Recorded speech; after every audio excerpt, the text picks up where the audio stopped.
So after you have identified the market environment and what Bitcoin is doing, it's now time to identify what asset you wish to trade and how it's performing. Right. First, we start off with this general market analysis. What's Bitcoin doing? Where is it going? And then you can go through your list of coins that you may wish to trade and then analyze those through the lens of what's happening with Bitcoin in the greater market. Now, it is advised if you are going to trade, it's best to first start off with trading Bitcoin or ETH, as these are the largest coins in terms of market cap in the crypto space and are the least reliant on the performance of other coins dictating their own price action. Now, other altcoins can be traded, but beware. Altcoins will often move in conjunction with Bitcoin and ETH and can be subject to extreme movement depending on what Bitcoin and ETH will do. And altcoins positioning for a movement in a certain direction can change trajectory based on what Bitcoin and ETH do. So even if we're seeing that maybe there's some sort of altcoin like Uniswap is positioned to break out, if Bitcoin fails to break past a certain resistance level and falls back down to its support towards the bottom of its predefined range, we could see Uniswap suffer as a result, even if it was positioned just on its own to break out. Here's an example.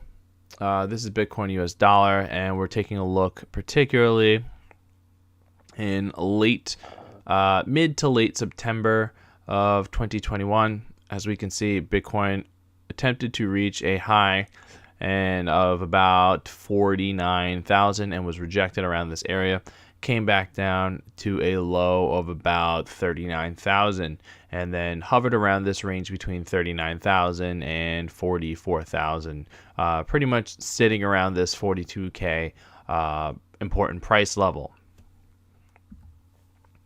At the same time, here we see a coin, Atom. This is an altcoin. We see Atom attempting to reach new all-time highs, which it did, right? It reached a new all-time high of about $43, maybe $44 at this time period. And as Bitcoin was rejected, it also, too, fell down quite sharply. But overall, the overall strength of Atom and the momentum continued to press upwards. And we did see the general price staying within this range, not necessarily producing a lower low, which would have been a cause for concern. We did see a lower high observed here, so this does indicate a pause in the overall trend. And this could be attributed to what the greater market movement in late September, Bitcoin being rejected from that 48,000 level and having its effect as a market leader on the rest of the coins. To dive in a bit more on these examples, we just saw a comparison between the price action of Bitcoin and Atom.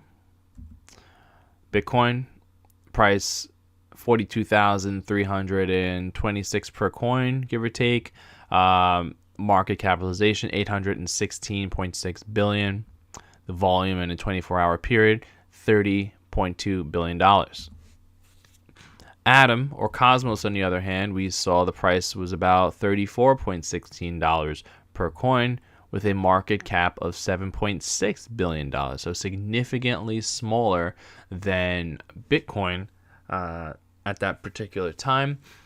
We could consider Atom to be a mid-cap coin, somewhere between $1 and $10 billion.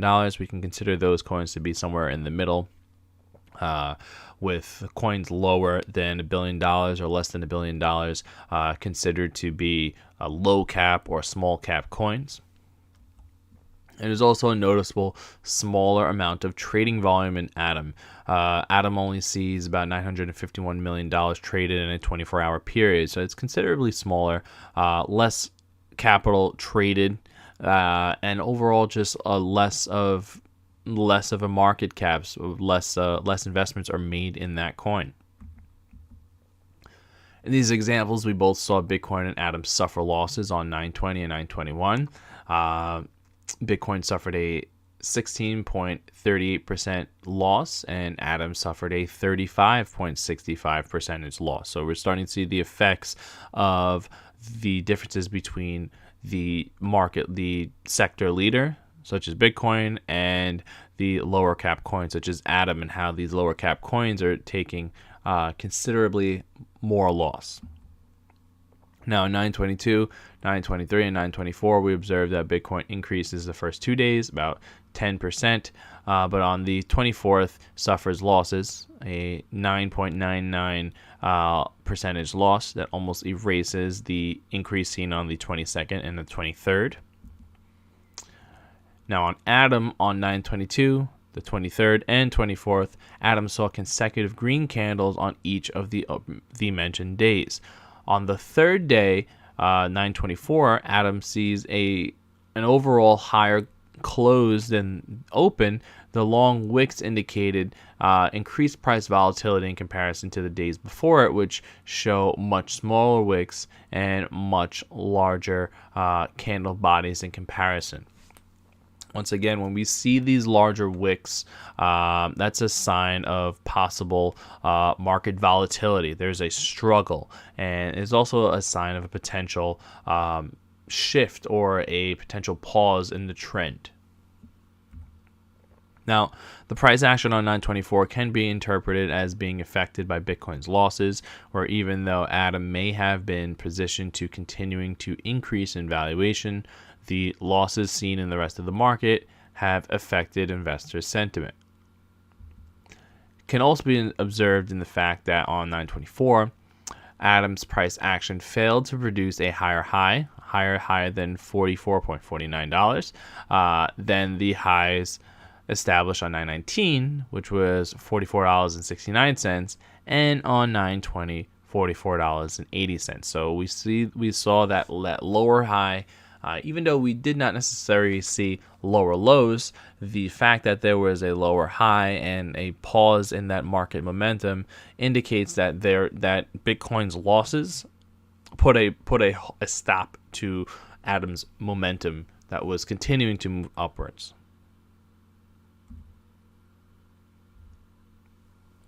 So, for example, let's say we wanted to make an ETH trade.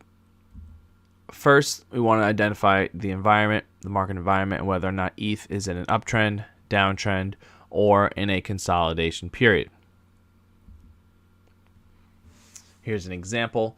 As we can see here, this is the Ethereum daily chart. This is pretty obvious that we were in some sort of uptrend at this point from late July up into about early September. Then this strong uptrend, right? We're seeing these consecutive green candles. We're seeing higher highs, higher lows, just generally higher prices. As we can see here, there's an obvious pause in this trend, right? Market reaches some sort of high on this day and then comes swiftly right back down.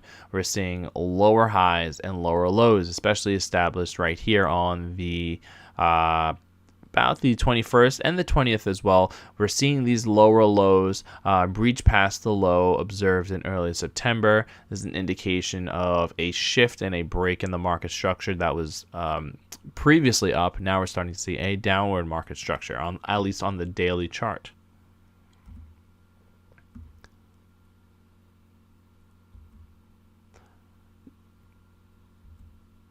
Now, as mentioned before, we saw this uptrend since July 21st, along with the crypto market as a whole. The trend reached the peak from 9.3 to 9.6, September 3rd to September 6th, where ETH reached a high of about $4,030 and mainly stayed above $3,900 throughout the period. Now, long trades made during this period from late July up into early September benefited from this general market trend, as the goal is to buy the asset and sell it at a higher valuation. That's if you're longing the market or if you're buying spot. Now, if the market is generally moving upwards over time, these kinds of trades can be easier to fulfill. As we see here, the general trend was just upwards. We're seeing these higher highs, these higher lows. These types of situations are much easier to capitalize on and profit off of, because even if price falls, you can buy these dips.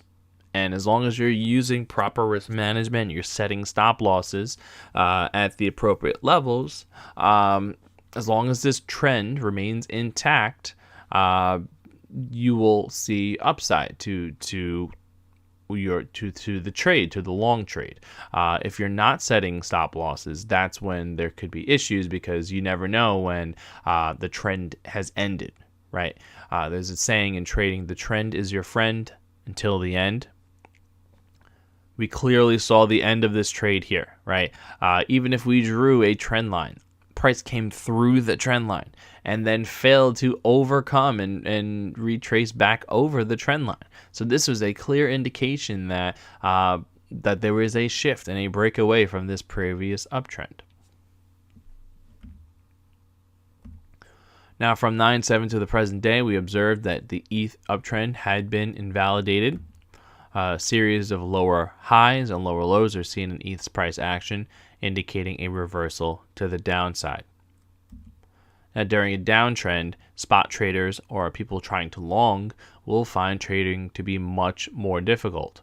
If their goal is to buy assets and sell them at higher prices, and the overall market is producing lower highs and lower lows, in other words, a downtrend, then it becomes much more difficult to fulfill those types of trades.